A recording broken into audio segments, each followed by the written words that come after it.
Greetings everyone. I wanted to discuss briefly about the design and implementation process, and then we'll do the testing on the do-it-yourself airbox mod for the B9, S4 or S5 Audi. So anybody who had a B8, B8.5 probably remembers the popular airbox mod, and the B9 looks like a similar one can be done.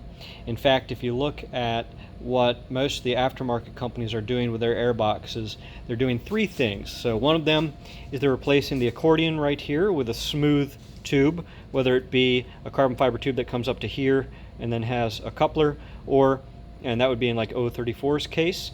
And with ECS tuning, they actually have a replacement silicone hose that goes from here to here. Then you have the air gate from AWE, something similar. And what the three have done, so that's one of the items that they've replaced on it. The other is they've replaced this box. They happen to use a carbon fiber box, so I don't suppose it matters, but what they did was they retained the box in order to keep the heat from the engine bay here outside of the box. So they retained a type of enclosure, and they have the air still entering from here, from the front of the car. And then they have some openings on this side of the box, which is away from the heat. Remember, in this car, the heat is primarily up here. Here's where our exhaust manifolds and turbochargers sit in the hot feet configuration. So whereas down here, those are actually our intake manifolds, because remember, the heads are swapped on this car. So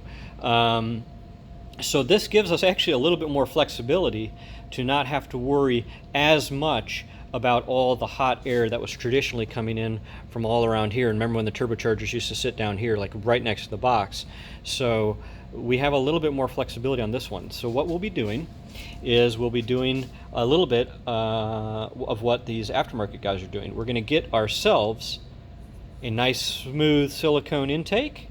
We're gonna replace the intake inside here. We're gonna replace this, which this one is both a cotton filament and pleat paper. So it looks like cotton and paper. And so this one is obviously very good at filtration. We're gonna get one that free flows better, which is gonna be our K&N replacement right here. And we're going to take this box right here, and we made some cutouts on it strategically. Cutouts that go down to the bottom, where you're getting nice cool air, and then off to the side into the wheel well area. So as you can see, where you're getting that air from, all the way down to the bottom. And that's what we did with this box, cutting it out. So now we have no restriction anymore of the airbox itself. The volume of the airbox is no longer the same because you have those cuts in it. And then the air that is coming up to it is from cooler air sources down below the fog light area of where the vehicle is.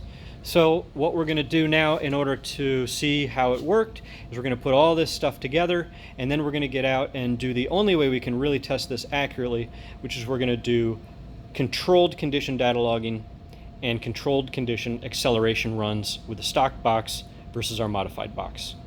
That is upcoming.